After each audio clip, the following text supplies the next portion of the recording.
துர்வசஞ்சைவ கௌரவ்ய ஜானதா ராஜவேஷ்மணி அமானிதைர் மானிதைர்வா அஜ்ஞாதைஹி பரிவத்சரம் சதஸ்ததுர்ஷே வருஷே சரிஷத யதா சுகம்.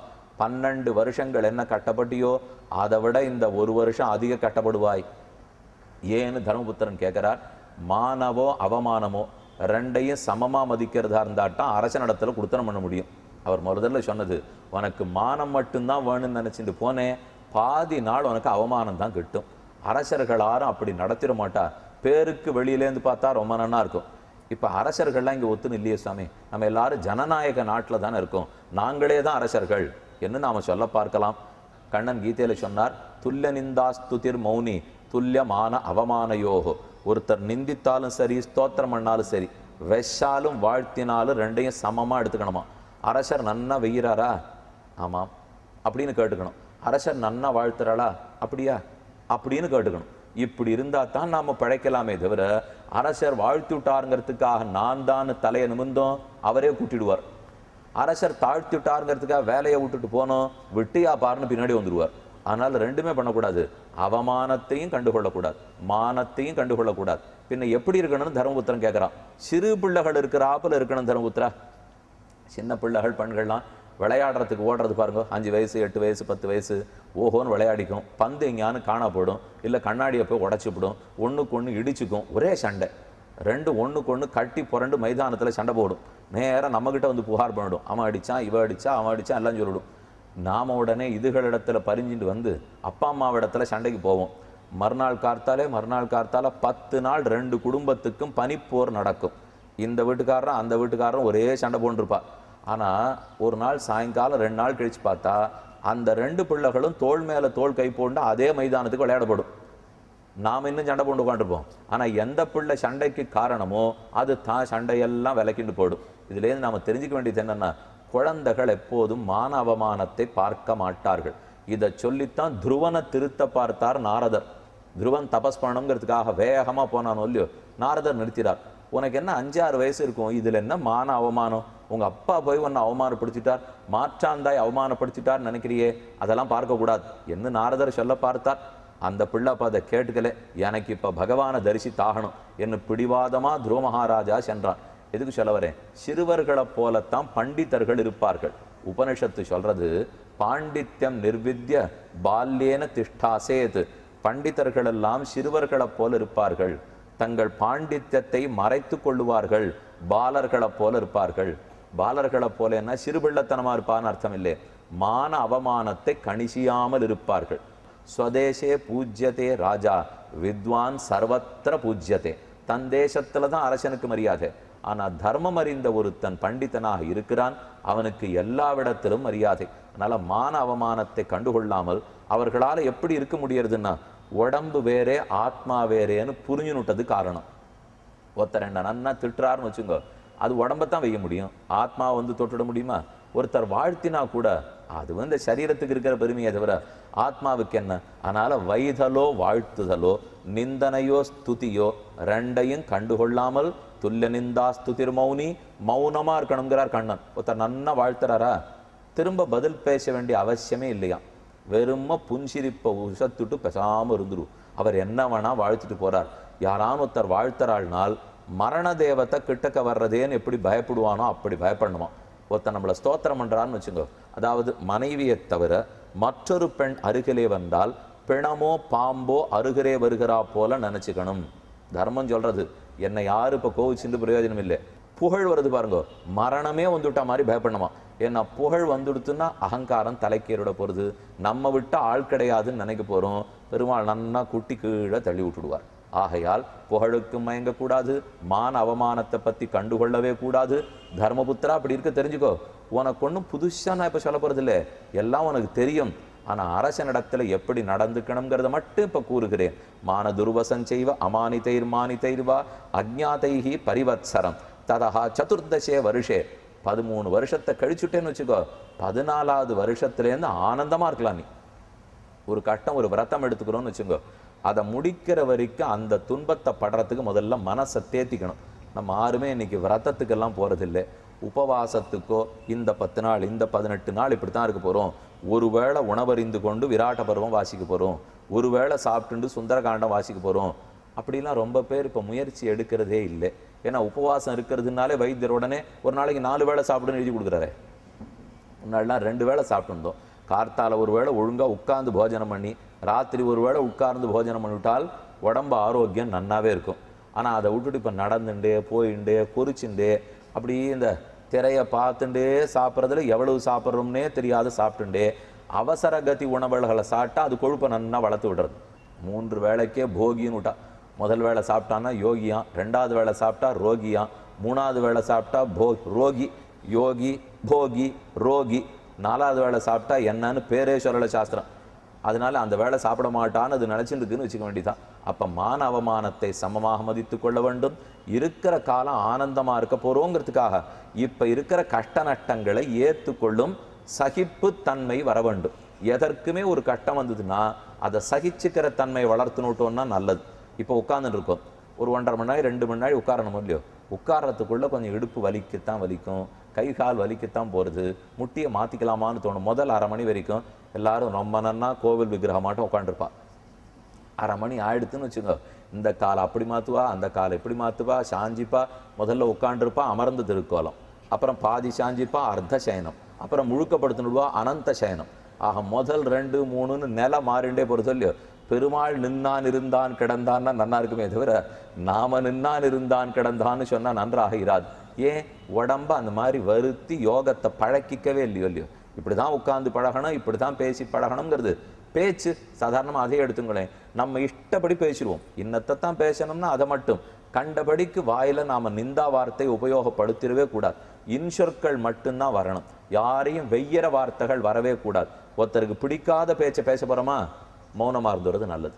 நமக்கு வேண்டியதை மட்டும் சொல்லிட்டு மற்றதை பேசாமல் இருந்துட்டோம்னா பகவான் ஆனந்தப்படுறாராம்.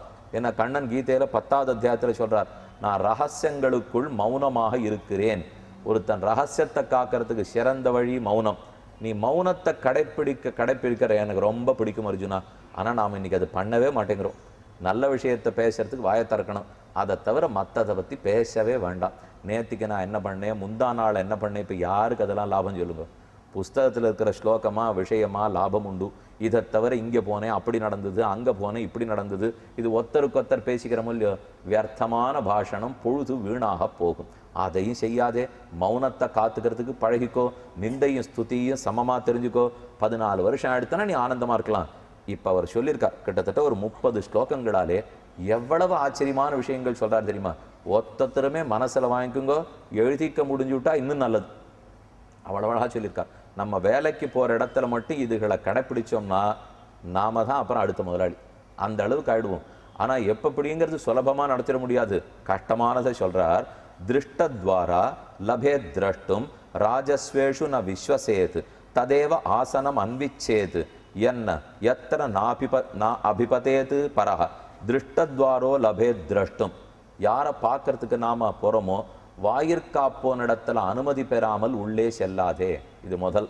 அரசனை பார்க்கறதுக்கு போறியா, வாசல்ல யாரை காவலாளியை வச்சிருக்காளோ அவள்கிட்ட அனுமதி பெற்றுன்னு போ. உனக்கு தெரியுங்கிறதுக்காக கதவை தள்ளிட்டு நீ பாட்டுக்கு உள்ளே போகாதே. வாசல்ல இருக்கிறவாள்கிட்ட சொல்லிட்டு தான் போகணும்னா நேர விபீஷணன் கடைப்பிடிச்சான் பாருங்க. லங்கையிலேருந்து திருப்புல்லாணி ராமேஸ்வர கரைக்கு பறந்து வந்தானே, வந்தவன் இன்னொரு 10 அடி போய் ராமன் திருவடிகளில் நேர விழுந்திருக்க கூடாதா? கடற்கரையில் வந்துட்டு விபீஷணன் நின்றுட்டான். இப்போ பூர்வந்திசம் உத்தரந்திசம் ஆசாத்திய கஸ்தயேவ பதிஷ்டதான்னு வால்மீகி ராமாயண ஸ்லோகம். ஆகாயத்திலே நின்றுண்டு தரையில் கால் பாவாமல் கைகூப்பி கொண்டு சுக்ரீவன் முதலான அனைவரையும் பார்த்து பிரார்த்திக்கிறான். நிவேதயத மாம் க்ஷிப்ரம் விபீஷணம் உபஸ்திதம் சர்வலோக சரண்யாய ராகவாய மகாத்மனே. ரகுகுல திலகனான ராமனிடத்தில் நான் வந்திருக்கேங்கிறத நீங்க போய் சொல்லிடா. சுக்ரீவனுக்கு முதல் ஆச்சரியம், இத்தனை கடலை தாண்டி பறந்து வந்துட்டார், என்னை தாண்டி 8 அடி போனால் ராமன் பின்னாடி உட்காந்துருக்கார், நேர போகக்கூடாதுன்னா வாயிற்காப்போன் இடத்துல அனுமதி பெற்றுண்டு தான் போகணும். அதனால தான் நாம் கோவிலுக்கு போகிறச்சேவும் அர்ச்சகரை முன்னிட்டு கொண்டு தான் பெருமாளை சேவிக்கணும். கிராமப்புற கோவிலுக்கு போவோம், அர்ச்சகர் வெளியில் நின்றுருப்பார், நீங்கள் உள்ளே போய் சேவிச்சுட்டு இருக்கோ நான் வரேன்னு சொல்லுவார், போகக்கூடாது. அர்ச்சகர் உள்ளே இருந்தால் தான் நம்ம பெருமாள் சன்னதிக்குள்ளே போகலாம். அர்ச்சகர் வெளியில் இருந்துட்டார் நம்ம வெளியில் நின்னும். ஏன்னா அவருக்கு தான் துவாரசேஷின்னு பேர். அர்ச்சகர் சாக்ஷாத் ஹரிஹி, அவரிடத்துல அனுமதி பெற்றுட்டு தான் போகணும். துவாரபாலகாலை சேவிச்சுட்டு தான் உள்ளே போகணும். கோவிலுக்குள்ளே போகிறோம், ஆழ்வார் ஆச்சாரியர்களை சேவிச்சுக்கணும், மகாலட்சுமி தாயாரை சேவிச்சுக்கணும், ஆண்டாள் சன்னதி சேவிச்சுக்கணும், கருடனை சேவிச்சுக்கணும், விஷக்சேனரை சேவிச்சுக்கணும், துவாரபாலகாலை சேவிச்சுக்கணும், அப்புறம்தான் பெருமாள் முன்னாடி நிற்கணும். இவர்கள் மூலமாகத்தான் பகவானை பற்ற வேண்டும், நேரடியாக போடக்கூடாது. அப்ப அனுமதி பெற்று கொண்டு செல். ராஜஸ்வேஷு ந விஸ்வசேது. அடுத்து சொல்றார், எக்காரணம் கொண்டு அரசனை முழுமையா நம்பாதே. அவர் இப்படித்தான் பண்ணுவார் அப்படித்தான் பண்ணுவார் மட்டும் நம்பிக்கை வச்சுக்காதே, எப்படியும் பண்ணுவார் என்ன எப்பவுமே தெரிஞ்சுட்டு இருக்கணும். இந்த நிமிஷம் இப்படி பேசுவார், அடுத்த நிமிஷம் நேரம் மாற்றி பேசுவார். எங்களே கேள்விப்பட்டிருக்கோம் இல்லையோ, விக்கட கவி ஒருத்தர் இருந்தார். அவர் பெரிய அரசனுடைய அரண்மனையில் இருந்திருந்தார். அவரை பற்றி நிறைய கதைகள்லாம் இருக்குது. கத்திரிக்காவை அரசன் பார்த்தார். கத்திரிக்காய் எதுக்கு இந்த தலையில் ஒன்று அதுக்கு முளைச்சிருக்கோ இல்லையோ, ஏன் இந்த மாதிரி முளைச்சிருக்குன்னா அது பிரயோஜனமே இல்லை கத்திரிக்காய்னா ராஜா. ஆமாம், அதனால தான் தலையில் தட்டி முளையடிச்சிருக்கு அப்படின்னு அவர் சொல்லிட்டார். மறுநாள் ஏதோ 10 நாள் கழிச்சு கத்திரிக்காய் ராஜாவுக்கு ரொம்ப பிடிச்சி போச்சு. அதனால கத்திரிக்காயாட்டம் காய்கறி உண்டானார், அதனால தான் கிரீட்டம் வச்சிருக்குன்னு விட்டார். இப்படி பார்த்தா அப்படி சொல்லிக்கணும், அப்படி பார்த்தா இப்படி சொல்லிக்கணும். ஏன்னா அரசன் எப்பவும் மாற்றி மாற்றி சொல்லிக்கலாம். நீ முழுக்க மட்டும் நம்பி விடாதே. அவரை முழுக்க நம்பி இப்படித்தான் பண்ண சொன்னாருங்கிறதுக்காக பண்ணிவிட்டே நாளைக்கு அவர் புத்தி மாறினோடனே நீ ஏன் தப்பா பண்ணுன்னு உன்னை கேட்பார். அவர் செய்தார்னு அவர் ஏற்றுக்கொள்ளவே மாட்டார். முழுவதும் நம்பாதே. ததேவ ஆசனம் அன்விச்சேது எத்தனை அபிபதேத்து பரஹா. எந்தெந்த இடத்திலே ஆசனம் நமக்குன்னு இருக்கோ அந்த ஆசனத்தில் தான் நம்ம போய் உட்காரணும். உயர்ந்த ஆசனம் தங்க ஆசனம் போட்டிருக்கு, சின்ன ஆசனம் போட்டிருக்கு. எனக்கு எது ஏற்றதோ கொடுக்கப்பட்ட பிற்பாடு அந்த ஆசனத்தில் நான் உட்காரணுமே தவிர என்னை காட்டிலும் உயர்ந்த ஆசனத்தில் நான் போய் உட்காந்துடக்கூடாது. ஒரு இடத்துக்கு பார்க்கறதுக்காக போகிறோம், அவள் உட்காருன்னு சொன்னப்புறம் தான் உட்காரணும். நம்ம இஷ்டத்துக்கு அவாளுக்குன்னு போட்டு வச்சிருப்பா, இன்னென்ன ஆசனம் இன்னென்னவருக்காக அப்படின்னு போட்டு வச்சிருப்பா. நாம் வேணும்னு அத்தை போய் பிடிச்சின்னு அந்த இடத்துல உட்கார்றதும் கூடாது. அப்போ அவரவர்களுக்கு கொடுக்கப்பட்ட ஆசனத்தில் விசாரித்து கொண்டு தான் உட்கார வேண்டும். கண்ணனே பாண்டவ சபைக்கு வரார், தூதனாக வருகிறார். கண்ணன் இடைப்பிள்ளை தானே, வளர்ந்தது இடையனாகத்தான், மறைந்திருந்து ஒருத்தி மகனாய் பிறந்தார், ஓரிரவில் ஒருத்தி மகனாய் ஒளித்து வளர்ந்தார். இப்போ பாண்டவ தூதனா வரார். நல்ல பெரிய ஆசனம் விட்டு வச்சிருக்கான் துரியோதனன். ஆசனத்துக்கு கீழே பள்ளம் தோண்டி கீழே மல்லர்களை நிறுத்தி வச்சு கண்ணனை சிறப்பிடிச்சுடணும். இந்த ஆசனத்தில் உட்காத்தி வச்சா முறிஞ்சு கண்ணன் கீழே போவார், பாத்தாளத்தில் வச்சு அவனை சிறப்பிடிச்சுடணும்னு துரியோதனனுக்கு திட்டம். நாகப்பட்டினத்துக்கு பக்கத்திலே திருக்கண்ணங்குடின்னு திவ்யதேசம் இருக்குது. தாமோதர நாராயண பெருமாள், அவருக்கு 10 பாசுரம் திருவங்கியாழ்வார் பாடினார். அதில் சாதித்தார், அரவநீள் கொடியோன் அவையுளாசனத்தை அஞ்சிடாதே இட அதற்கு பெரிய மாமேனி அண்டமூடுருவ பெருந்திசை அடங்கிட நிமிர்ந்தோன். அரவநீள் கொடியோன் பாம்பை கொடியிலே கொண்ட துரியோதனன் அவையுள் ஆசனத்தை, ராஜசபையில் பெரிய ஆசனத்தை அஞ்சிடாதே. கண்ணனிடத்தில் அபச்சாரப்படுறோன் ஒரு துளி பயமில்லாத பொய் ஆசனம் இட்டான். அவையுளாசனத்தை அஞ்சிடாதே இட அதற்கு பெரிய மாமேனி. கண்ணன் பாண்டவதூதனா உள்ள நுழையிறார். துச்சாசனனை சுத்தி நடுவில் துரியோதனன் சுத்தி பல பேரும் உட்காண்டிருக்கார். துரியோதனன் எல்லார்ட்டையும் சொல்லி வச்சிருக்கார், கண்ணன் உள்ள நுழைந்தால் யாரும் எழுந்து மரியாதை செலுத்தக்கூடாது. அவன் அப்படியே சிறு இடப்பிள்ளையா விட்டுடணும். ஒருத்தர் மரியாதை செலுத்தாதீங்க, அவாவா கெட்டியா ஆசனத்தை பிடிச்சுனுட்டா வந்தா அவன் தீக்கிரையாக்கிடுவேன் இருக்கான். யாரான்னு எழுந்து உங்க நாட்டுக்கு நெருப்பு வச்சிருவேன். துரியோதனன் பயப்படுத்தியிருக்கான். கண்ணன் உள்ள நுழையிறார். ஒருத்தரும் எழுந்திருக்கலே, எழுந்தது ஒத்தனே ஒத்தன் துரியோதனன். அவன் மட்டும்தான் எழுதானான். இதை பெரியாழ்வார் பாசுரத்தில் சொல்றார், கடல் மன்னர் சூழ கதிர் போல் விளங்கி எழலுற்று மீண்டே இருந்து துடலப் பெருதடை துச்சோதனனை அடல விழித்தானே அச்சோ அச்சோ ஆழியங் கையனே அச்சோ அச்சோ. சின்ன குழந்தை கண்ணன் இவ்வளவு பெரிய கண்ணனா? பெரியாழ்வாருக்கு யசோத பாவனையில் அச்சோச்சோ, இந்த சின்ன பிள்ளை பண்ணிருக்கிறத கூத்துக்களை எவ்வளவுன்னு நான் சொல்ல போறேன். தொடரப் பெருதுடை துச்சோதனனை கண்ணன் உள்ள நுழைந்தார். ஹோமம் பண்ணிட்டு இருந்த ரிஷிகள்லாம் நிறுத்திட்டாளாம், நாட்டியமாடிந்த பெண்கள்லாம் நிறுத்திட்டாளாம், குழந்தைகளுக்கு பால் கொடுத்துருந்த பெண்கள்லாம் பால் கொடுக்கறத நிறுத்திட்டாளாம், சமைச்சுட்டு இருக்கிறவாள்லாம் உப்பு போடுறத நிறுத்திட்டாளாம்.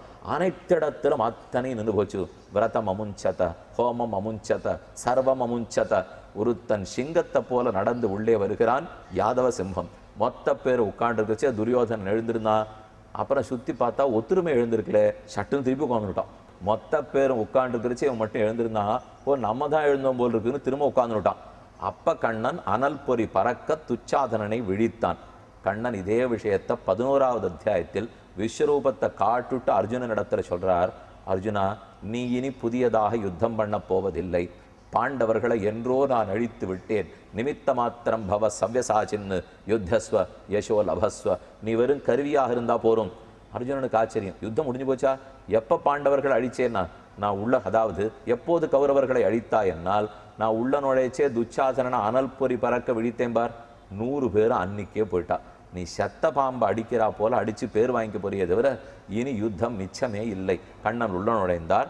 அதோ உனக்குன்னு பெரிய ஆசனம் போட்டிருக்கேன் கண்ணா, அதில் உட்காந்துக்கோனா துரியோதனன். கண்ணன் பார்த்தார், எனக்கு அந்த ஆசனம்லாம் சரியில்லை, நான் சின்ன ஆசனத்தில் உட்காந்துக்கிறேன், எனக்கேற்றது போரும். பெரியவர்கள் வந்தால் பெரிய ஆசனத்தை, இல்லை இல்லை உனக்குத்தான் அந்த ஆசனம், நீ அங்கே தான் உட்காரணும்னா துரியோதனன்.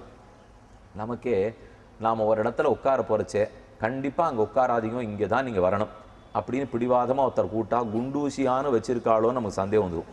அதை போலத்தான் கண்ணன் நினைச்சார், நாம சின்ன ஆசனத்தில் உட்காரோன்னு சொல்கிறோம், இவையே பெரிய ஆசனம் கொடுக்குறான். போய் அமர்ந்தார்.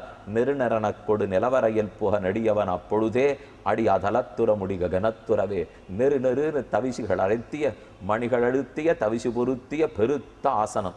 அது கண்ணனுடைய பெருத்த திருமேனியை தாங்காம மளமளான்னு முறிஞ்சுது. கண்ணன் நேர கீழே போறார். மல்லர்களை கண்டார். பாத்தாளம் வரைக்கும் திருவடி போயிற்று. திருமுடி ஆகாயத்தளவுக்கு விண்ணமுட்ட வளர்ந்தே உடனே நம்மையா சிறைப்பிடிப்பதற்காக பார்த்தாய், முடியுமானால் சிறைப்பிடித்து பார். பக்தர்களுடைய அன்புக்கு நாம் சிறைப்படுவோமே தவிர யசோத கட்டினாள், கட்டுப்பட்டோம். சகதேவன் கட்டியிருக்கான், கட்டுப்பட்டு இருக்கிறோம். பக்தர்கள் வார்த்தையாலே கட்டுவார்கள், கட்டுப்பட்டு இருக்கிறோம். ஒன்னை போல பலாத்காரத்துக்கு நாம் ஒருபோதும் கட்டுப்பட மாட்டோம் என்று சொல்லி கிளம்பி போயிட்டார். இந்த சரித்திரத்தில் தெரிஞ்சுக்க வேண்டியது என்ன, அவாவா வேண்டிய ஆசனத்தில் தான் உட்காரணும். நமக்கு இல்லாத ஆசனத்தில் கண்ணனே உட்கார்ந்துட்டாலும் மாட்டினுட்டார் பாருங்க. சின்ன ஆசனத்தில் உட்கார்ந்தா அவருக்கு வம்பு இல்லை, பெரிய ஆசனத்தில் உட்கார போக நிர்பந்தப்படுத்த கீழே போய் சிக்கினோட அளவு போட்டு இல்லையோ. அதனாலே ஆசனம் கொடுக்கப்பட்டா தான் உட்காரணும். நம்ம இஷ்டத்துக்கு பெருமிதத்தோட எங்கேயோ உட்கார்ந்துடக்கூடாது. ததேவ ஆசனம் அன்விச்சேத்து எத்திர ந அபிபதே பரஹ.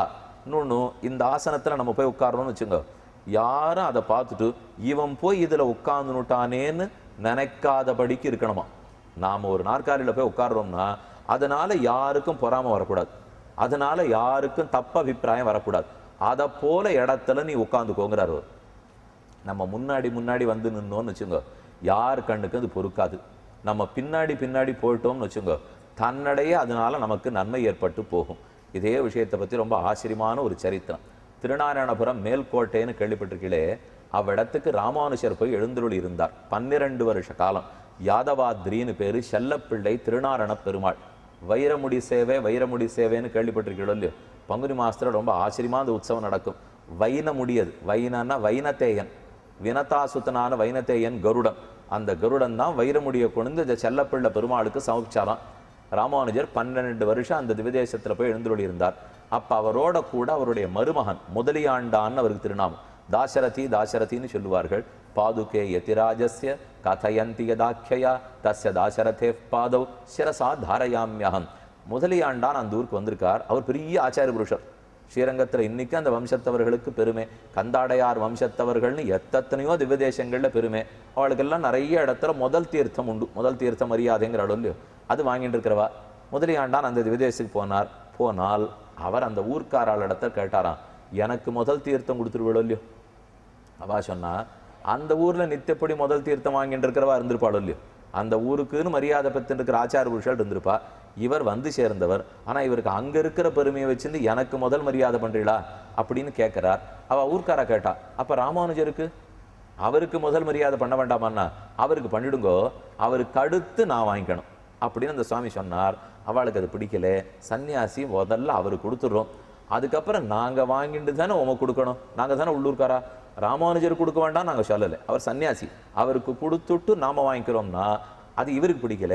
ஊர்க்கார எல்லாரும் ராமானுஜர் இடத்துல வந்து இப்படி தான் பேச்சு நடக்கிறது, முதலியாண்டான் உமக்கு அடுத்தது வாங்கிக்கணும்னு சொல்கிறார், எங்களுக்கெல்லாம் கூடாதுன்னு சொல்கிறார், என்ன பண்ணுறதுன்னு தெரியலேன்னு விண்ணப்பம் செய்தார்கள். ராமானுஜர் சொன்னார், நாளை கார்த்தால கோட்டியில் பார்த்துப்போம், கவலைப்படாதீங்க அப்படின்னு சொல்லிட்டார். மறுநாள் கோட்டி நடக்கிறது. திருப்பாவை சொல்லி முடிச்சாச்சு, பல்லாண்டு பாடி முடிச்சாச்சு. இன்னும் ஒரு 100 ஆண்டிரும். நான் அந்த நாளில் என்ன பாடிட்டு இருந்திருப்பாளோ அதை பாடி முடிக்க போகிறா. முதல் தீர்த்தம் ராமானுஜர் கொடுக்கணும், அடுத்தது முதலியாண்டான் கொடுக்கணுமோ இல்லையோ. மொத்த கோட்டியும் தாண்டி கடைசியில் போய் ராமானுஜர் நின்று கொண்டார். வரிசா கோட்டி எல்லாருக்கும் தீர்த்தம் ஆட்டம், எனக்கு அடுத்தது முதலியாண்டான தீர்த்தம் கொடுக்கணும், அவ்வளோதானே. நான் முதல் தீர்த்தத்துக்கு வந்தா தானே, நான் கடைசி தீர்த்தத்தில் இருந்தேன்னா எனக்கு அடுத்து தானே அவர் வாங்கி கொண்டாக வேண்டும். மொத்த பேருக்கும் கடைசியா ராமானுஜர் தீர்த்தம் பெற்றுக்கொள்ள அன்று முதலியாண்டான் உண்மையை புரிந்து கொண்டார் அப்படிங்கிறது சரித்திரம். அதனால நாம முன்னாடி போய் நின்னா பல பேருக்கு பிடிக்காது. நாம பாட்டுக்கு ஒதுங்கி பின்னாடி இருந்தோம்னா தன்னடையே நமக்கு கிடைக்க வேண்டிய ஸ்தானம் கிடைச்சிரும். முன்னாடி போய் நின்னோன்னா 4 பேர் வெய்வா, ஒழுங்காக பின்னாடி நின்றுட்டோம்னா தன்னையே அழைக்கும். யாத்திரையெல்லாம் போகிறோமே, சில பேருக்கு வண்டியிலேருந்து இறங்கினோடனே நேராக தான் முதல்ல போய் சேவிச்சணும்னு ஆசை.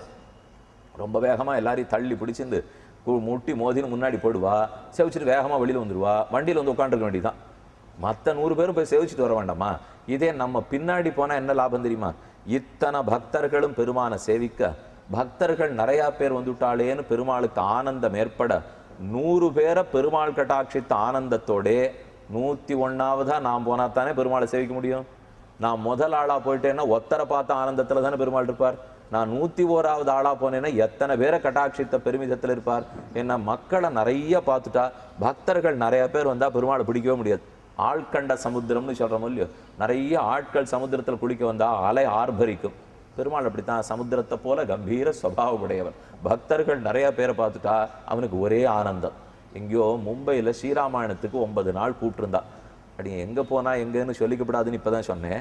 இருந்தாலும் சொல்கிறேன், இப்போ இந்த விஷயம் நல்ல விஷயங்கிறதுக்காக சொல்கிறேன். அங்கே போய் அங்கே வடக்குத்திக்காரெல்லாம் இருக்கிற ஊர், தமிழர்கள் நிறைய பேர் இருந்தால் 9 நாள் காலக்ஷேபம் முடிஞ்சு போச்சு.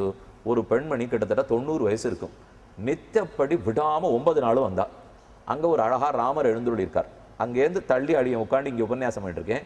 அங்கே ராமர் இருக்கார். இதை போல் எல்லாரும் உட்காந்து கேட்டுருக்கா. ராமர் சன்னதிக்கு பக்கத்தில் அந்த மூதாட்டி நித்தியம் உட்காண்டா.